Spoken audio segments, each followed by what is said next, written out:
So you probably already looked at these bikes and thought, no, this time he's gone too far, he's going to break those and sell them for parts, and you'd be wrong.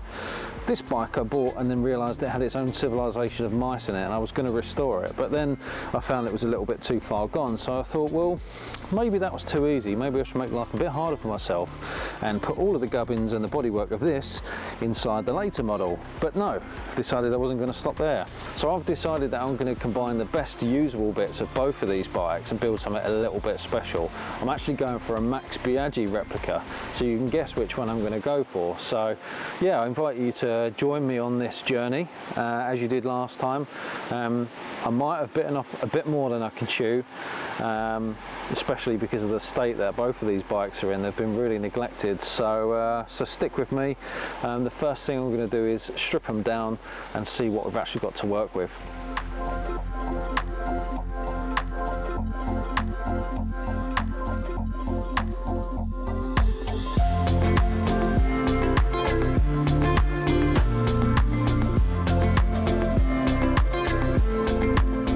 So let me just start by saying what a novelty it is to have bought a bike that's already got paddock stands on it.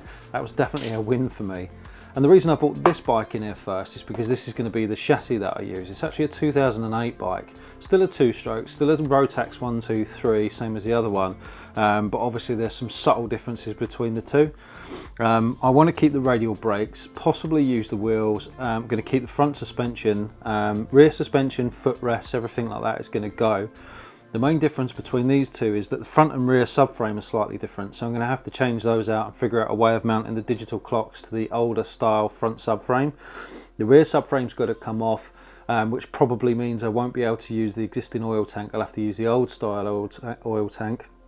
The CDI unit and everything like that in the back is mounted slightly differently, and obviously the lights and everything like that will be mounted slightly differently. And I think the CDI unit might be the same, so they might all mount together just fine.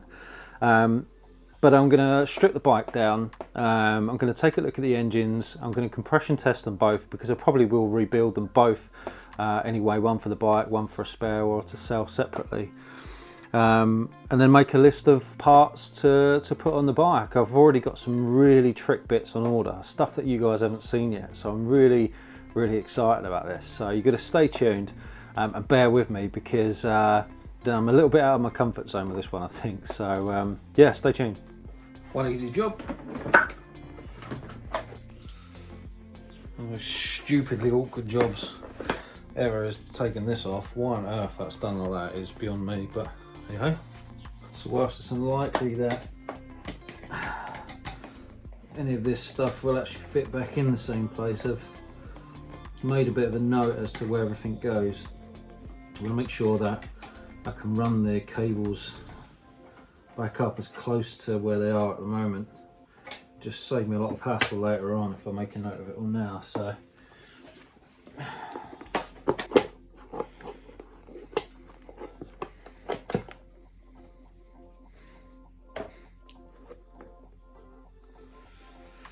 the filter, it looks pretty old to be honest. It's covered in grease. There's not much oil in the airbox, if any oil at all, which is a good sign.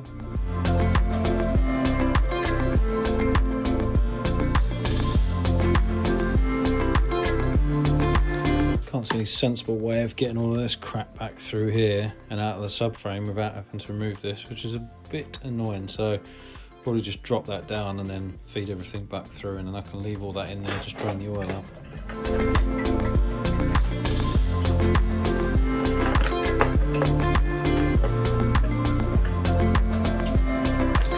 Okay, so loosen the hose clip off.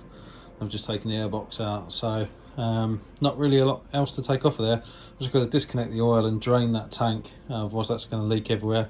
Although to be fair, now the tank's not attached, I could just leave it there. So with all that disconnected, should just be 4 bolts now. These 2 on this side and then it's mirrored on the other side, and I should be able to take the rear subframe off. Simple. A bit worrying how loose they are.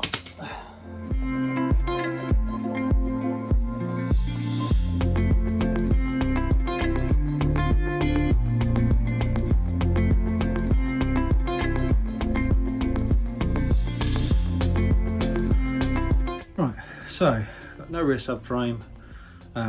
Next thing to do is I am going to make some room to take the engine out, I think. So that means draining the cooling system, probably draining the oil out, to be fair, taking the exhaust off, which is really rusty. So I'm not sure how easy that's going to be. So due to the illustrious nature of this particular bolt here, which is where the water comes out, it's very, very difficult to film. So you're just going to have to trust me that if I undo that, all of the water comes out, and I do it perfectly well. So here's the thing about water. It's wet and it gets in places, so didn't really manage to capture a great deal of water. In order to take the radiator off, there's two hose clips, whatever you want to call them, hose clips that you need to remove. Sounds like this one needs replacing. I'm actually going to replace these hoses anyway, so don't care too much. Oh my gosh, it's welded on there. No, still water in there.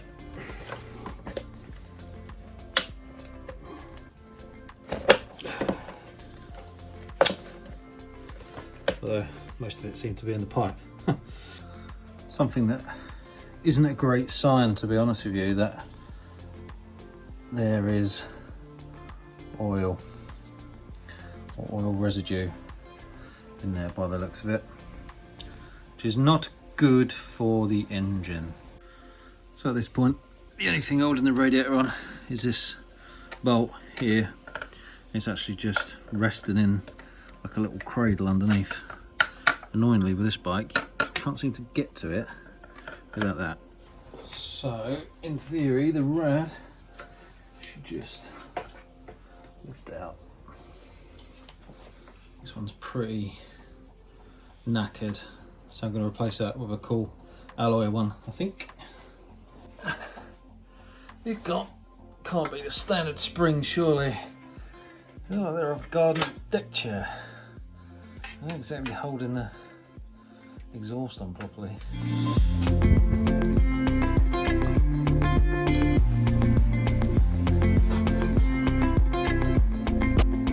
Right, so I'm drain some of this oil out of here so that I can take it off without making too much of a mess, hopefully.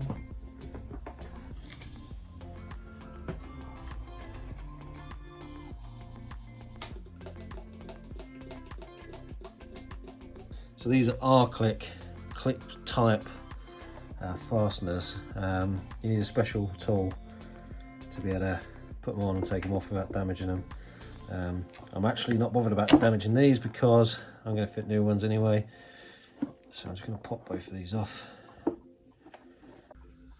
So there's loads of little bits connected to the engine that I'm going to have to take off prior to being able to drop the engine out. So yeah, we're just going to take the gear shift rod off first. Wherever you can, try and screw the bolts back in. It'll save you a lot of hassle later on when you're trying to work out where the bolts go again. So I'm going to remove the front sprocket. The only thing holding it on is this circlip. You can make your life a little bit easier by slackening the chain off by undoing the rear wheel and just pushing that forward a little bit to give you a bit of slack to work with, but you don't actually have to do that.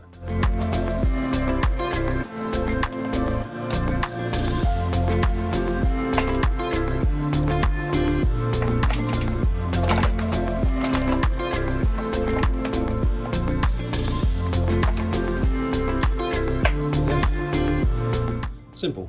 I just wanted to point out how incredibly hard these videos are to make, particularly when it's 36 degrees. So I hope you guys appreciate the effort that goes into them. So I'm just in the middle of undoing all the electrics that are on the engine. I thought it was probably worth showing you how to remove the carb from the inlet manifold. So it's just here. All you need to do is just disconnect the electrics, undo this clip here, and then that's the carb inlet manifold there. There's 4 bolts holding it on. That you can then get to take the inlet manifold off, and then you can just, depending on what you're doing, take that off, put that to one side, whatever you need to do. It's got one oil hose that you're going to need to disconnect as well. So while the engine's still in the bike, I'm going to drain the transmission oil out. It comes out of here. It's given away by the massive letters that say oil out.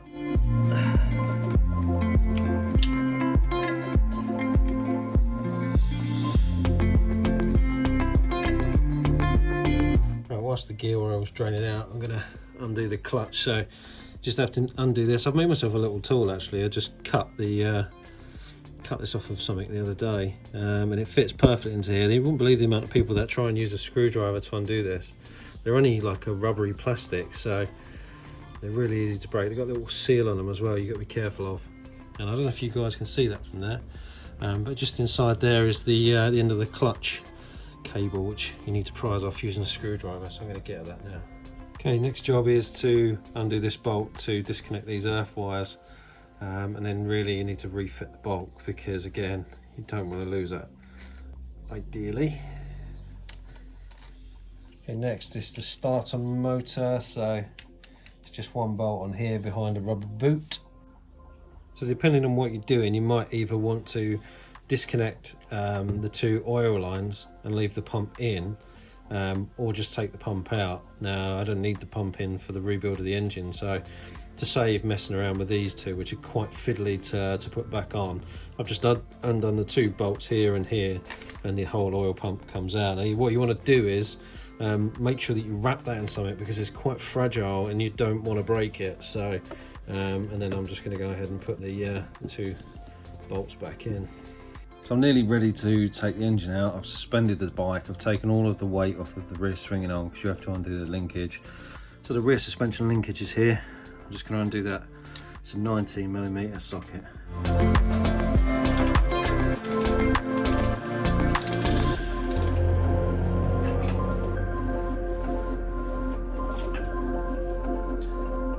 So that now allows you to move the swinging arm independent of the suspension.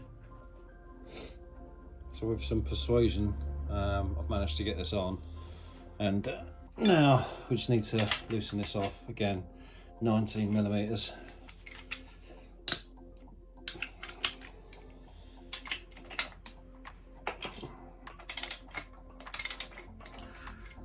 So with the lock nut off, you're now going to loosen this off, which is a 22.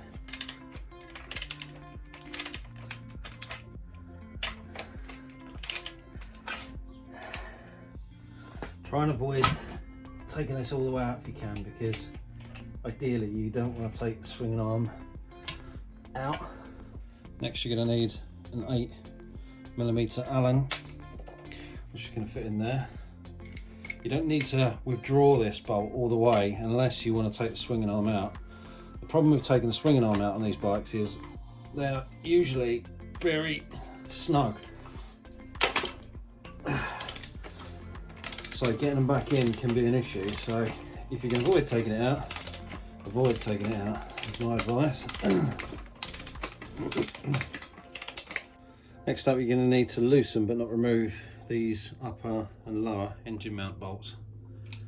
They're 17mm, and then nylox. Okay, so with the weight of the engine supported, there's one bolt that runs through here. I've already taken the nut off the back. It's just countered with a Allen key here. So once that's undone, you can just slide that out. Don't lose it. Go. Alright, so with a bit of jiggering around, I've used the ratchets to lift the bike up off of the engine rather than drop the engine down, because there's only so low you can go with these engine stands that I've got. It's actually a motocross stand. So what I'm doing is just lifting the whole bike off the engine, and then I'll drop it back down afterwards. So there you have it, folks. It's a Rotax 122 engine, and the way that you find out whether you've got a 122 or 123 is by looking on the top of this panel here. As you can see there, well, through the dirt, it actually says 122. So there you go, this is going to get sent off and rebuilt. Hopefully it'll come back shiny and new. In the meantime, plenty to get on with. So that's your lot for now. Join me next time when I will start to fit just a few of these little bits.